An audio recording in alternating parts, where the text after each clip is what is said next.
Going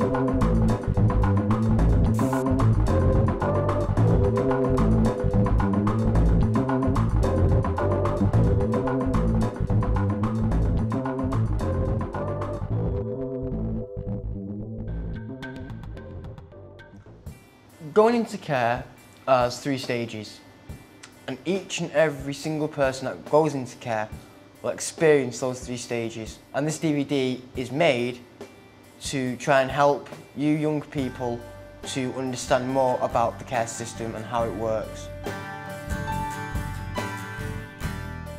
Going into care raises a lot of questions. You know, people will think, why am I going into care? People can go into care through no fault of their own. You know, it could be a tragic accident, could be, you know, not liking it where they are at the moment. It varies. Everybody has their own reason. I've been in care and I have my own reasons. But for people who think they're the only one out there who's actually in that current situation, don't worry about it, because you're not the only one. There are people who are possibly going to be in that situation, people who are already like yourself in that situation, and people like me who have been in that situation. Your social worker. Now that speaks for itself really. It helps you understand more about life, more about meetings, like your LAC reviews, you know, more about what's expected of you, you know, what expected if you to go somewhere new, you know, basically make sure everything's okay and find out whether you are actually genuinely happy. A social worker is somebody, it's usually employed by the local authority, which is Manchester City Council.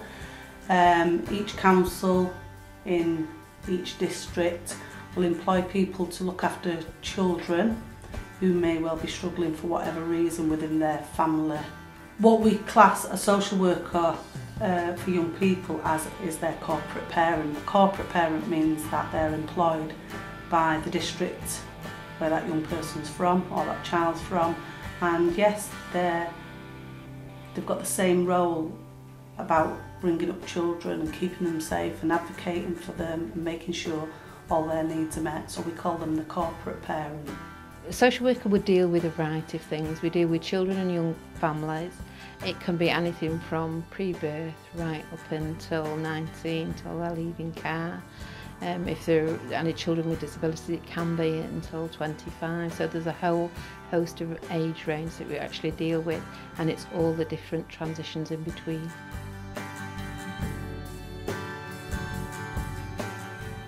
Would I be able to see my mum and dad? Well, if it's possible, then yeah. If you want to, by all means. However, the situation does vary on, you know, your background, you know, what the circumstances are. If you don't want to see your mum and dad, and you just want to see other members of your family, say brothers, sisters, I'm sure your social worker could, you know, negotiate some sort of, you know, an arrangement for that to happen. We always encourage children and young people to keep in contact with their families where it's safe for them to do so. There may be occasions when that's not possible if a child's adopted or something like that, but a child that's a looked after child is encouraged to keep those contacts with families, friends, people that are familiar to them. At the end of the day, if you want to, they'll do everything they can to try and make that happen.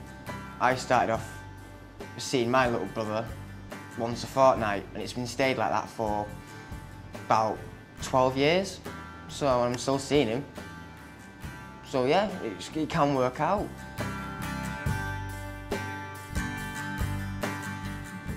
Many people going into care will think, where am I going to be living?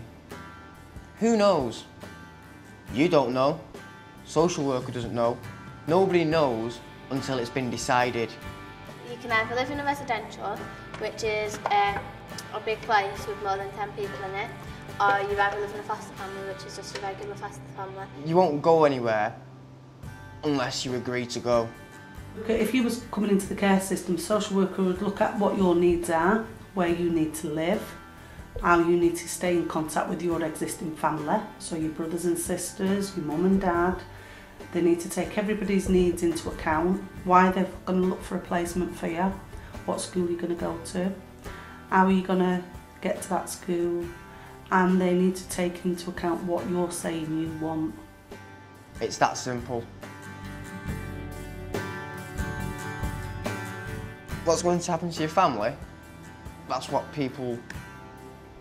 many people tend to think. Nothing bad's going to happen to them.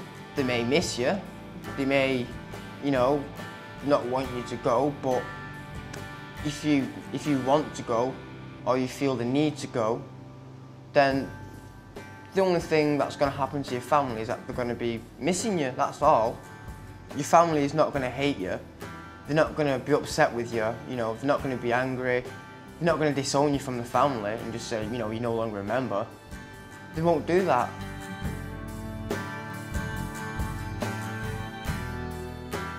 Many children and young adults think about their own opinions and whether they will be taken into account. Of course they will, because if your opinion is not taken into account, the social worker could just say, yep, dump you in this place, and could just completely and utterly ignore what you say, whether you want to be there or not. So your opinions should be taken into account, and if they're not, then you need to basically do something about it, like phone the Children's Rights Service or the manager of the social worker. Right, guess what we're having for tea? Carrot soup! Oh, I love carrot soup, you know. Do you like it? No, I don't. Oh, I'm so glad. It means a lot to me, that. Really? So tell you something, not many people do it. I mean, I've had a couple of complaints, When people have come round, it's really upset me, actually. Well, I'm really glad that you're upset. Because it's my favourite dish. I do think I make a mean carrot soup, A child in the care system should be heard, should be answered, and anything they have to say should be taken into account.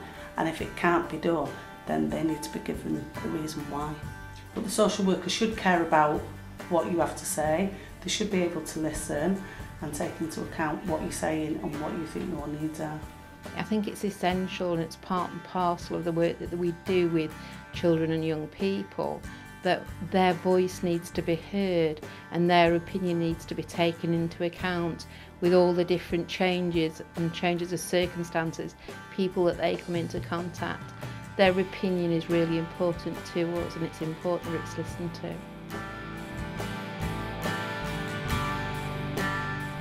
Many siblings of other brothers and sisters will think, will they still be together when they've been put in care?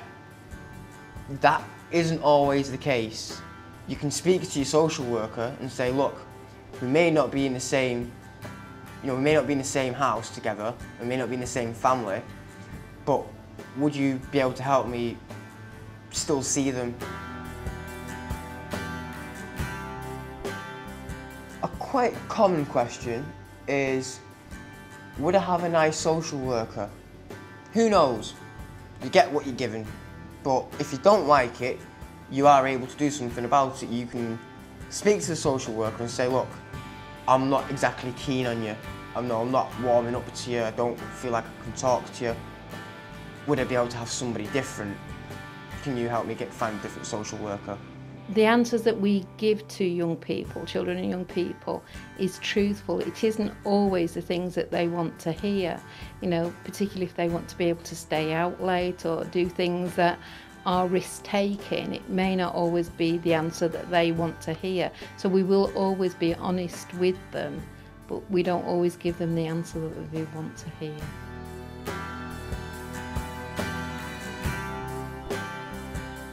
It will be entirely different no matter where you go.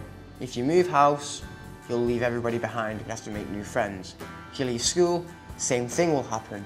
If you want to continuing to go to that school, then just tell your social worker and ask the carers' parents if they are able to facilitate the transport or the arrangements to get you there.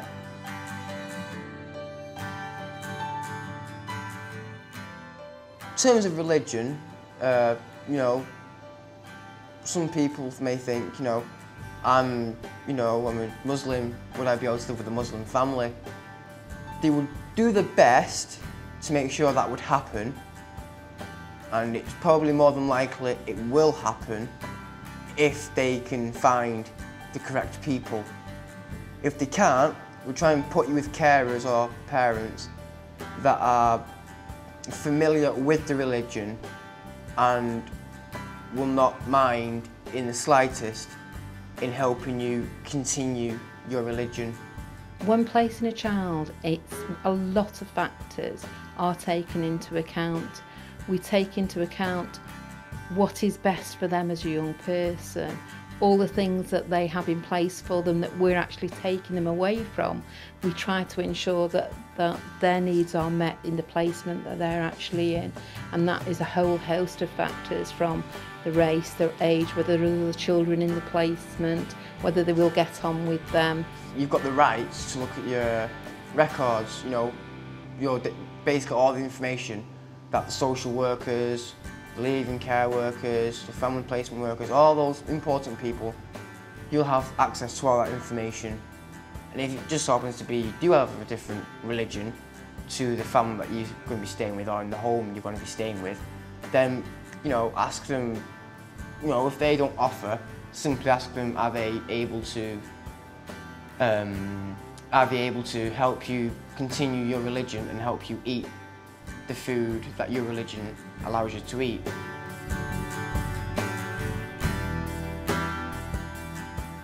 Many children, young adults, are worried about what would happen if they were unhappy. Nothing would happen badly.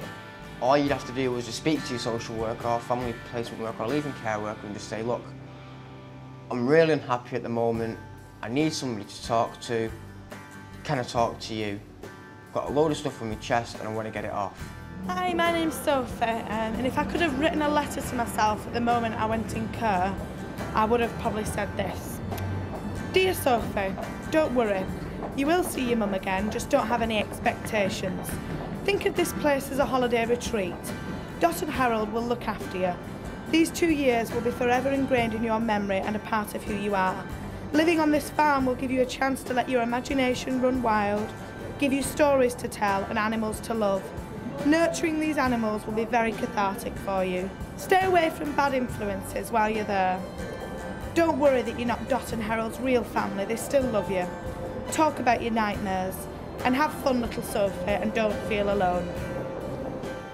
And if it just happens to be that you're unhappy about where you're living, the living circumstances, the food you're eating, and the parents, carers are not giving you the right respect, whether your ethnicity, religion, sexuality or anything like that, then tell them and they will do something about it. And if they don't, again, you've got the right to phone children's rights or social workers, leaving care workers, manager. We recognise that as social workers we're working for the local authority and we have an agenda that's sometimes not the same as a young person, and sometimes they need an independent point of view. The same as, you know, they wouldn't necessarily go to the parents sometimes for an answer, they might talk to the peer group, the friendships or somebody in school. So the links with school, with friends, with independent advocates like Children's Rights are an important process that we ensure that they have that, as well as being able to speak to the social worker. Don't be frightened of being unhappy. Being unhappy is a part of life. Everybody has that feeling.